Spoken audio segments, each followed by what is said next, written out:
Алло, Динара, сәлем. сәлеметсіз бе? Саған жұмыс бойынша хабарласып тұр едім. Я, тыңдап тұрмын. Сөйлесе аласың ба? Айта беріңіз. Алло, Динара, сәлеметсіз бе? сәлеметсіз бе? Сізге жұмыс бойынша хабарласып тұр едім. Я, тыңдап тұрмын. Сөйлесе аласыз ба? Айта беріңіз.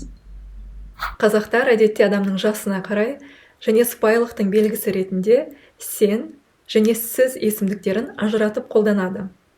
Сіз есімдігі әдетте жас үлкен адамдарға, жұмыстағы әріптестерге және таныс емес бірінші рет көріп тұрған адамдарға қатысты айтылады.